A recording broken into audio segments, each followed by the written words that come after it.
दोस्तों, पता नहीं जब कोई इस दुनिया से विदाई ले लेता है तो अपनी जिंदगी में जिन चीजों को वो अहमियत देता है उसमें कुछ चीजें ऐसी होती हैं जिन्हें उसके जाने के बाद जब हम और आप देखते हैं तो अचानक मन में कई सवाल उठने लगते हैं और उन सवालों का जवाब अक्सर सिर्फ एक शब्द पर आकर ठहर जाता है, क्यों। 38 साल की उम्र में जब प्रतीक यादव का निधन हुआ तो मेरी नज़र उनके हाथ कंधे पर बने एक खास टैटू पर पड़ी। वो खास टैटू उनकी मां साधना गुप्ता का था। गले पर भी टैटू था, लेकिन वहां जंगे आस्था को दी गई थी। शिवलिंग और नाग का टैटू और हाथ पर एक रहस्यमयी सांप का डिजाइन। उस टैटू को देखने के बाद मैंने समझने की कोशिश की कि आखिर इस रहस्यमयी नाग को प्रतीक ने अपने हाथ पर जंगे क्यों दी। नमस्कार दोस्तों, मैं हूं प्रवीण सानी। दोस्तों, एक परिवार के भीतर कितनी जल्दी कितना कुछ बदल गया। जुलाई 2022 में बीमारी के कारण साधना गुप्ता का निधन हो गया और इसके ठीक 3 महीने बाद अक्टूबर 2022 में मुलायम सिंह यादव भी दुनिया को अलविदा कह गए। माता पिता के जाने के बाद प्रतीक यादव काफी अकेले पड़ गए थे।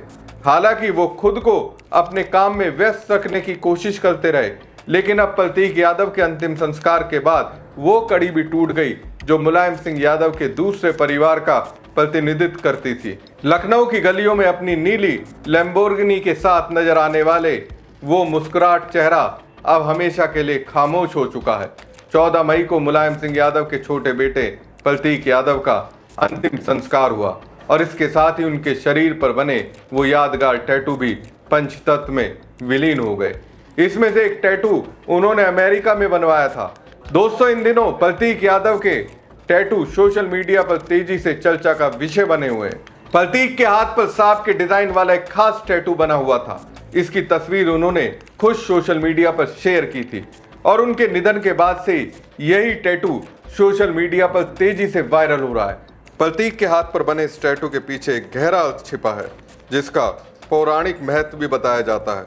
माना जाता है कि प्रतीक यादव का ये टैटू नॉर्डिक पौराणिक कथाओं से प्रेरित है। नॉर्डिक प्रतीकों जैसे जॉर्मुनगैडर और वेगा विजीर को बेहद सकारात्मक माना जाता है। जॉर्मुनगैडर एक विशाल सर्प का प्रतीक है, जिसे मिडगार्ड सर्प भी कहा जाता है। मान्यता है कि ये सांप पूरी पृथ्वी को घेरे हुए अपनी ही पूंछ को मुंह में दबाए रहता है। इस डिजाइन को ओरोबोरस की तरह भी देखा जाता है, जो अनंत काल, जीवन चक्र और पुनर्जन्म का प्रतीक माना जाता है। इसका अर्थ है कि इस संसार में कुछ भी पूरी तरह समाप्त नहीं होता। हर अंत एक नई शुरुआत की ओर ले जाता है। टैटू के बीच बना पहिया जैसा चिन्ह वेगा विजीर है, जिसे नॉर्डिक कंपास भी कहा जाता है। वेगा विजीर आइसलैंडिक लोक कथाओं और प्राचीन जादुई मान्यताओं से जुड़ा एक प्रतीक माना जाता है। माना जाता है कि जो व्यक्ति इसे धारण करता है वो खराब मौसम और मुश्किल परिस्थितियों में भी अपना रास्ता खोज लेता है। यही वजह है कि इस टैटू को सही मार्गदर्शन, आत्मबल और नेगेटिव एनर्जी से बचाव का प्रतीक माना जाता है। दोस्तों, जब प्रतीक यादव अमेरिका में थे तब उन्होंने अपनी मां साधना गुप्ता का बेहद खास टैटू बनवाया था। इस टैटू में उनकी मां मुस्कुराती हुई नजर आती है। ये टैटू दुनिया के मशहूर टैटू आर्टिस्ट स्टीव बूचर ने बनाया था। प्रतीक ने उस वक्त कैप्शन में लिखा भी था, जब आप अमेरिका में हो तो स्टीव बूचर से टैटू क्यों ना बनवाए। दोस्तों, स्टीव बूचर दुनिया के सबसे मशहूर टैटू आर्टिस्ट में गिने जाते हैं। उनके बनाए टैटू दुनिया भर के कई बड़े सेलिब्रिटीज अपने शरीर पर गुदवा चुके हैं। वहीं प्रतीक ने अपने गले पर शिवलिंग और नाग देवता का टैटू भी बनवाया था, जो इस बात का संकेत देता है कि वो भगवान शिव में गहरी आस्था रखते थे। ये टैटू भी बेहद खास है और इसकी झलक आप शेयर किए गए इस वीडियो में देख सकते हैं। बहरहाल, अब सवाल उठ रहे हैं कि प्रतीक यादव जब इस दुनिया में नहीं रहे तो उनकी संपत्ति पर मालिकाना हक किसका होगा। फोर्ब्स की रिपोर्ट के अनुसार प्रतीक यादव रियल एस्टेट के बिजनेस से अच्छी कमाई करते थे।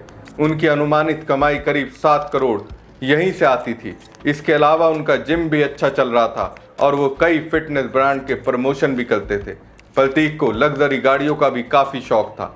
उनके कार कलेक्शन में 5 करोड़ की लैम्बोर्गिनी भी शामिल थी। इसके अलावा उनके पास फॉर्च्यूनर भी थी, प्रतीक यादव की पत्नी अपर्णा की ओर से दिए गए चुनावी हलफनामे में उन दोनों की चल और अचल संपत्ति करीब 23 करोड़ रुपए की बताई गई थी। अब सवाल आता है कि उनकी संपत्ति का मालिकाना हक किसके पास जाएगा। पिछले साल ही प्रतीक यादव और उनकी पत्नी अपर्णा यादव के रिश्ते में खटास आ गई थी। हालात यहां तक पहुंच गए थे कि दोनों का तलाक होने वाला था, लेकिन बाद में दोनों ने बातचीत करके रिश्ता संभाल लिया और तलाक होने से बच गया। तलाक नहीं होने की वजह से अभी कानूनी तौर पर प्रतीक की संपत्ति पर मालिकाना हक अपर्णा यादव का है। प्रतीक यादव के जिम और रियल एस्टेट फर्म का प्रबंधन अब उनके कानूनी उत्तराधिकारी या उनके द्वारा नियुक्त नॉमिनी के हाथों में आएगा। वहीं बैंक खातों और म्यूचुअल फंड में जो भी नॉमिनी होगा उसे पैसे दिए जाएंगे, लेकिन अंतिम मालिकाना हक कानूनी वारिसों का ही रहेगा। तो दोस्तों, एक तरफ जिंदगी की चमक, लग्जरी कारें, फिटनेस, स्टाइल और दूसरी तरफ शरीर पर बने वो टैटू जिसमें छिपी थी माँ के लिए मोहब्बत, भगवान शिव के प्रति आस्था और जिंदगी को देखने का एक अलग नजरिया। प्रतीक यादव अब इस दुनिया में नहीं है, लेकिन उनके शरीर पर बने ये टैटू आज भी उनकी सोच, उनकी भावनाओं और उनकी जिंदगी के उन पहलुओं को बयां कर रहे हैं जिन्हें शायद उन्होंने कभी शब्दों में नहीं कहा।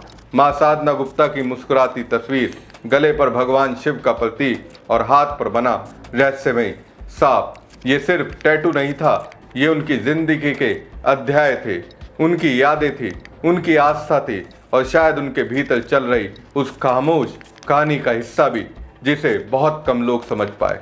आज प्रतीक पंचतत्व में विलीन हो चुके हैं, लेकिन उनके निशान एक बार फिर यही याद दिला रहे हैं कि इंसान चला जाता है, मगर उसकी सोच, उसकी पहचान और उससे जुड़ी कहानियां कभी पूरी तरह खत्म नहीं होती।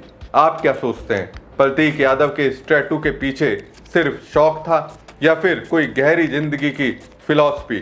कमेंट कर कमेंट में जरूर बताएं और साथ ही पेज को ज़्यादा से ज़्यादा लाइक और शेयर कीजिएगा। धन्यवाद।